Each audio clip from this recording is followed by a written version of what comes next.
السلام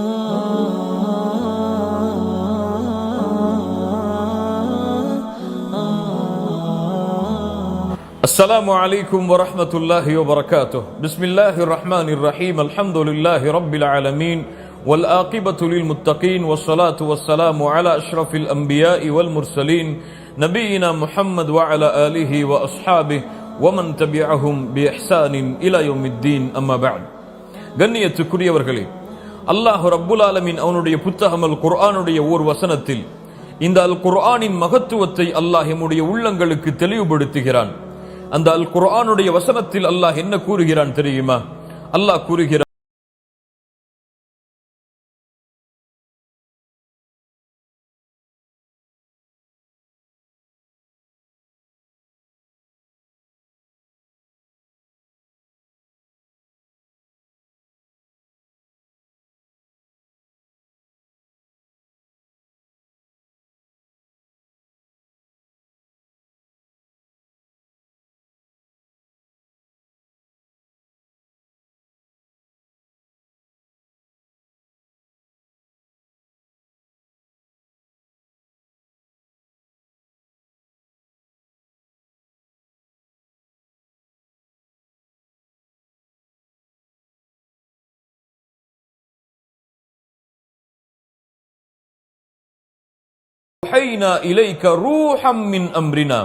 அல்லாஹ் இந்த வசனத்தில் அல் குர்ஆனை ரூஹ் என்று அழைக்கிறான்.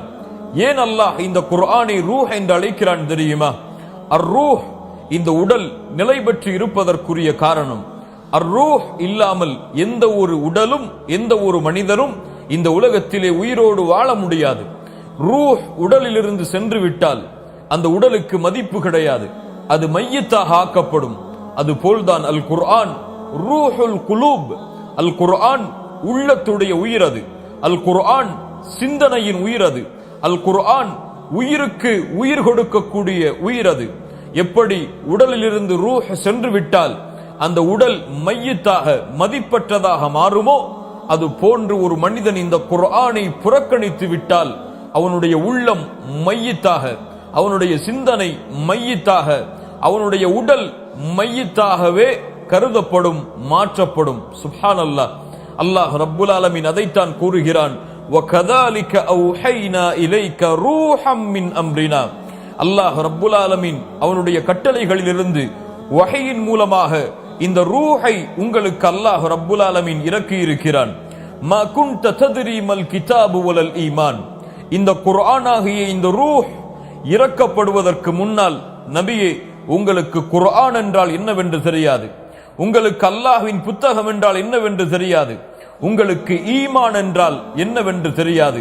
அல்லாஹ் ரப்புல் ஆலமீன் அதன் காரணமாகத்தான் வலாக்கின் ஜஅல்நாஹு நூரா, அல்லாஹ் வெளிச்சமாக இந்த குர்ஆனை ஆக்கியிருக்கிறான். ஆம், இருளில் வாழக்கூடிய மனிதர்களை வெளிச்சத்தின் பக்கம் அழைத்து வருவதற்கான நூறாக, வெளிச்சமாக அல்லாஹ் ரப்புல் ஆலமீன் இந்த குர்ஆனை ஆக்கியிருக்கிறான்.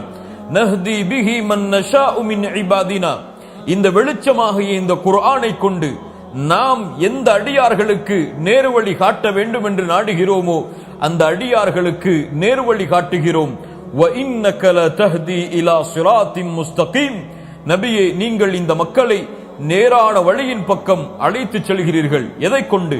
இந்த குர்ஆனை கொண்டு. இந்த ஒரு வசனத்தில் அல்லாஹ் ரப்புல் ஆலமீன் குர்ஆனை ரூஹ் என்கிறான், குர்ஆனை நூர் என்கிறான், குர்ஆனை ஹுதா என்கிறான். சுப்ஹானல்லாஹ். கண்ணியத்துக்குரியவர்களே, ரூஹ் இல்லாமல் ஒரு மனிதன் வாழ முடியாது. வெளிச்சம் இல்லாமல் ஒரு மனிதன் இருளிலிருந்து வெளியே வர முடியாது. நேர்வழி இல்லாமல் ஒரு மனிதன் நேரான பாதையில் நடக்க முடியாது. இந்த குர்ஆனை யார் ஒருவன் புறக்கணித்தானோ அவன் ரூஹ் இல்லாதவன், அவன் வெளிச்சத்திலிருந்து தூரமாபவன், அவன் நேர்வழியிலிருந்து தூரமானவன். அல்லாஹ் ரப்புல் ஆலமீன் அதன் காரணமாகத்தான் கூறுகிறான், வமன் அஅரத அன் ذிக்ரி ஃபஇன்ன லஹு மஈஷத்தன் தன்கா. யார் எம்முடைய நினைவை, எம்முடைய திக்ராகிய இந்த குர்ஆனை புறக்கணிக்கிறார்களோ அவர்களுக்கு அல்லாஹ் ரப்புல் ஆலமீன் நெருக்கடியான வாழ்வை ஏற்படுத்துவான். அல்லாஹ் ரப்புல் ஆலமீன் அந்த வாழ்வை விட்டு எம்மை பாதுகாப்பானாக. வனஹ்ஷுருஹு யௌமல் கியாமத்தி அஅமா. நாளை மறுமையில் அல்லாஹ் ரப்புல் ஆலமீன் அவர்களை கண்ணில்லாத குருடர்களாக அல்லாஹ் ரப்புல் ஆலமீன் எழுப்புவான். சுப்ஹானல்லாஹ். கண்ணியத்துக்குரியவர்களே, அல்லாஹ் இறக்கி இருக்கின்ற இந்த குர்ஆன், இதை எம்முடைய வாழ்வில் செயல்படுத்துவதற்கு தயாராகுங்கள், இதை ஓதுவதற்கு தயாராகுங்கள். இறந்து கிடக்கும் உள்ளத்திற்கும் இறந்து கிடக்கும் சிந்தனைக்கும் இறக்கப் போகிற எம்முடைய உயிருக்கும் உயிர் கொடுப்பதற்காக இந்த குர்ஆனை ஓதி மனனம் செய்து சிந்திக்கக்கூடிய வாய்ப்பை அல்லாஹ் ரப்புல் ஆலமீன் எமக்கு தரட்டும். இந்த வசனத்தை விளங்கி வாழ்வில் செயல்படுத்துவோம். அகூலு கௌலி ஹாதா அஸ்தக்ஃபிருல்லாஹ லீ வ லக்கும். அஸ்ஸலாமு அலைக்கும் வ ரஹ்மத்துல்லாஹி வ பரகாத்துஹு.